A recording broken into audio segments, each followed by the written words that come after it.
നമസ്കാരം. മൂന്നാം കണ്ണ് ന്യൂസിലേക്ക് സ്വാഗതം. ആരോഗ്യകരമായ ജീവിത രീതിയുടെ ഭാഗമാണ് യോഗ. പ്രായഭേദമില്ലാതെ സ്ത്രീകൾക്കും പുരുഷന്മാർക്കും ഒരുപോലെ പരിശീലിക്കാവുന്ന ജീവിതചര്യ കൂടിയാണ് യോഗ. ആർഷഭാരതത്തിൻ്റെ അമൂല്യ സംഭാവനകളിലൊന്നാണ് യോഗ. യോഗ എന്ന വാക്കിൻ്റെ അർത്ഥം ചേർച്ചയെന്നാണ്. ജീവാത്മാവും പരമാത്മാവും തമ്മിലുള്ള ചേർച്ചയാണ് യോഗ. പതഞ്ജലി എന്ന മഹർഷിയാണ് യോഗയുടെ ഉപജ്ഞാതാവ്. മാനുഷിക സത്തയെ ദിവ്യാവബോധത്തിലേക്ക് ഉയർത്തുകയാണ് യോഗയുടെ ആത്യന്തിക ലക്ഷ്യം.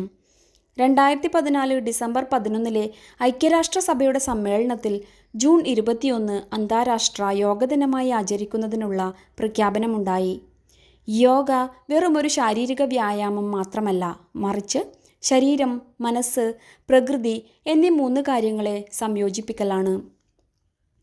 അത് വ്യക്തിയുടെ ചിന്തയിലും പെരുമാറ്റത്തിലും നിലപാടുകളിലും കാര്യമായ മാറ്റമുണ്ടാക്കുന്നു. അനാവശ്യ ചിന്തകളെ അകറ്റി മനസ്സിനെ പൂർണ്ണമായും സ്വതന്ത്രവും ശാന്തവുമാക്കി ശക്തി നൽകുകയും ഏകാഗ്രത വർദ്ധിപ്പിക്കുകയും ചെയ്യുന്നു. സാധാരണ നിലയിൽ 10 വയസ്സിനു ശേഷം ആൺകുട്ടികൾക്കും പെൺകുട്ടികൾക്കും യോഗ പരിശീലിക്കാവുന്നതാണ്.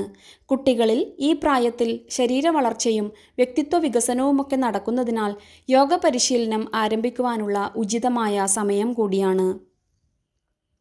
യമം, നിയമം, ആസന, പ്രാണായാമം, പ്രത്യാഹാരം, ധാരണ, ധ്യാനം, സമാധി എന്നിങ്ങനെ 8 യോഗയെ തരംതിരിച്ചിരിക്കുന്നതിനാൽ അഷ്ടാംഗയോഗമെന്നും പറയാറുണ്ട്.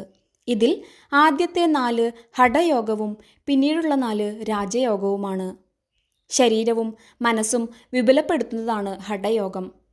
ആധ്യാത്മികമായ ഉന്നതിയിലെത്തുന്നതാണ് രാജയോഗം. പവിത്രവും പരമരഹസ്യവുമായി തലമുറകളായി കൈമാറി വന്ന ശാസ്ത്രവുമാണിത്. ഒരു മതത്തോടും ബന്ധിതമാകാതെ സ്വതന്ത്രമായി തന്നെ നിലകൊള്ളുന്ന യോഗ ഭാരതത്തിൻ്റെ സംസ്കാരവും ലോകത്തിനു നൽകിയ സംഭാവനയുമാണ്. യോഗ ഇന്ന് ലോകപ്രസിദ്ധമായി കഴിഞ്ഞിരിക്കുന്നു. ശരീരം കൊണ്ടുള്ള അഭ്യാസം എന്നതിലുപരി മനസ്സിനും ശരീരത്തിനും ഏറെ ഗുണങ്ങൾ ചെയ്യുന്ന ഒരു ജീവിതശൈലിയാണ് യോഗ. ജീവിതശൈലി രോഗങ്ങൾ ഉൾപ്പെടെ പലതരത്തിലുള്ള ആരോഗ്യ പ്രശ്നങ്ങൾക്കും യോഗ ചെയ്യുന്നതിലൂടെ പരിഹാരമാവും. ഓർമ്മശക്തിയും ഊർജ്ജസ്വലതയും ഉന്മേഷവും കൈവരിക്കാം. രോഗരഹിതവും സുദൃഢവുമായ ശരീരമാണ് ഏവരുടെയും സ്വപ്നം. കൂടാതെ ഏതൊരു പ്രവൃത്തി ചെയ്യുന്നതിനും ഇത് രണ്ടും വേണം. പോഷകപൂർണവും ക്രമവുമായ ആഹാരം പോലെ തന്നെ പ്രധാനമാണ് വ്യായാമവും. ആരോഗ്യവും ശരീര സൗന്ദര്യവും ഒരു നാണയത്തിൻ്റെ ഇരുവശങ്ങളായി കണക്കാക്കാം. ആരോഗ്യമുള്ള ശരീരത്തിൽ മാത്രമേ സൗന്ദര്യം പ്രതിഫലിക്കൂ. ശരീരഭാരം കുറയ്ക്കുന്നതിനൊപ്പം സൗന്ദര്യം വർദ്ധിപ്പിക്കാനും യോഗ സഹായിക്കും. സ്ഥിരമായി യോഗ ചെയ്യുന്നതിലൂടെ ആരോഗ്യമുള്ള ശരീരത്തിനൊപ്പം മനഃശാന്തിയും നേടാം. യോഗ ചെയ്യുന്നതിലൂടെ ശരീരത്തിലെ രക്തചംക്രമണം വർദ്ധിപ്പിക്കുകയും ചർമ്മത്തിലെ രക്തയോട്ടം കൂടുകയും ചെയ്യുന്നു. ടോക്സിനുകളെ പൂർണ്ണമായി നീക്കി ചർമ്മത്തിന് ആരോഗ്യം നൽകുന്നതിനും അവശ്യ പോഷകങ്ങൾ ത്വക്കിന് ലഭ്യമാക്കുന്നതിനും യോഗ ഉത്തമമാണ്. സ്ഥിരമായി യോഗ ചെയ്യുന്നതുവഴി ബ്ലഡ് പ്രഷർ സാധാരണ നിലയിലാകുക, മനസ്സംഘർഷം കുറയ്ക്കുക, ശരീരഭാരവും കൊളസ്ട്രോളും കുറയ്ക്കുക തുടങ്ങിയവ സാധ്യമാവും. മുഖക്കുരു, താരൻ, മുടികൊഴിച്ചിൽ, വരണ്ട ചർമ്മം, പാടുകൾ, വിളർച്ച തുടങ്ങിയവയ്ക്ക് യോഗ പരിഹാരമാവും. ദഹനപ്രക്രിയയെ മെച്ചപ്പെടുത്തി അസിഡിറ്റി, ഗ്യാസ് എന്നിവ യോഗ ചെയ്യുന്നതിലൂടെ പരിഹരിക്കാം. ഗർഭകാലത്ത് ഗർഭിണികൾ സ്ഥിരമായി യോഗ ചെയ്യുന്നതിലൂടെ ശരീരത്തെ ബലപ്പെടുത്താനും ഗർഭകാലത്ത് ഉണ്ടാകുന്ന ഉറക്കക്കുറവ്, പുറം വേദന, ദഹന സംബന്ധമായ പ്രശ്നങ്ങൾ, മസിൽ പിടുത്തം എന്നിവ ഒഴിവായി കിട്ടുന്നതിനും സഹായിക്കും. ശ്വസന വ്യായാമങ്ങൾ പേശികളെ ബലപ്പെടുത്തുന്നു. ശ്വസന പ്രക്രിയയിലെ തടസ്സങ്ങൾ മാറ്റാൻ സഹായിക്കും. തലച്ചോറിൻ്റെ ഇരുവശങ്ങളും സജീവമാക്കപ്പെടുന്നതുവഴി കൂടുതൽ ബുദ്ധിപരമായ പുരോഗതി ഉണ്ടാകും. ചിന്തയും പ്രവർത്തനവും തമ്മിലുള്ള ഏകോപനമുണ്ടാകും. യോഗ പരിശീലിക്കുന്നവരിലും പ്രാണായാമം ശീലമാക്കിയവരിലും കൂടുതൽ ചെറുപ്പം നിലനിൽക്കുന്നതായി കാണാം. ശരീരത്തിൻ്റെ ഇരുവശങ്ങളിലും അടിഞ്ഞുകൂടുന്ന കൊഴുപ്പിനെ നീക്കി അരക്കെട്ടിൻ്റെ ശരീരഭംഗി വർദ്ധിപ്പിക്കുന്ന വിവിധ ആസനങ്ങൾ യോഗയിലുണ്ട്.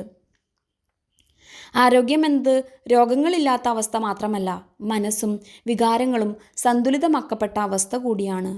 ആരോഗ്യത്തിനും രോഗങ്ങളെ അകറ്റി നിർത്തി ഊർജ്ജസ്വലമായും സന്തോഷമായും ജീവിക്കുന്നതിനും യോഗ ചെയ്യുന്നതിലൂടെ സാധ്യമാവുന്നു. വയർ കുറയ്ക്കാൻ ഏറ്റവും നല്ല മാർഗമാണ് യോഗ. യോഗയിലെ നൗകാസനം, ഉഷ്ട്രാസനം എന്നിവ വയർ കുറയ്ക്കാൻ സഹായിക്കുന്നു. പല യോഗാസനങ്ങളും ശ്വാസം അല്പസമയം ഉള്ളിൽ പിടിച്ചു നിർത്തുന്നവയാണ്. ഇത് ഹൃദയത്തെയും ധമനികളെയും മികച്ച രീതിയിൽ പ്രവർത്തിക്കാൻ സഹായിക്കും.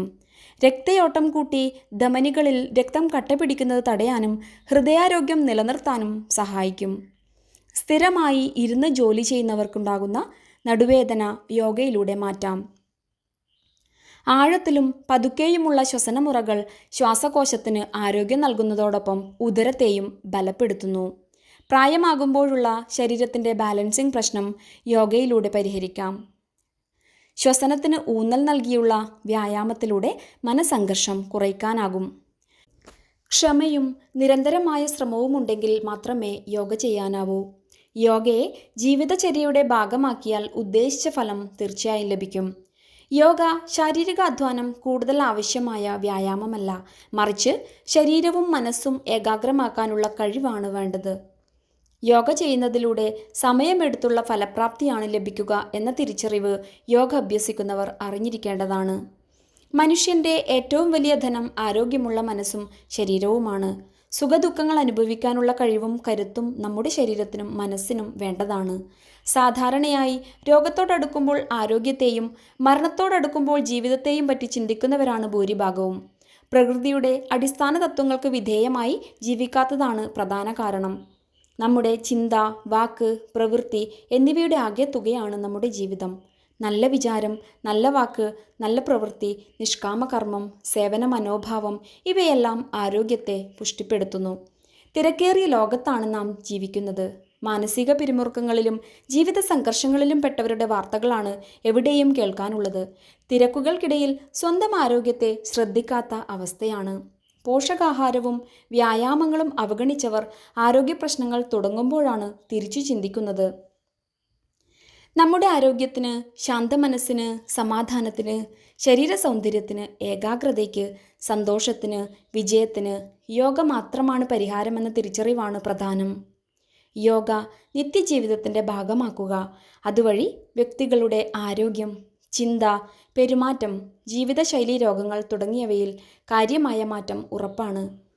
ശരീരത്തിനും മനസ്സിനും പുതിയ ഊർജവും ഉന്മേഷവും നൽകുന്നതിലൂടെ യോഗ അർത്ഥമാക്കുന്നത് സമഗ്രമായൊരു ആരോഗ്യ പദ്ധതിയാണ്. തീർച്ചയായും യോഗ സമൂഹത്തിനും രാജ്യത്തിനും മുതൽക്കൂട്ടാണെന്ന കാര്യത്തിൽ സംശയമില്ല.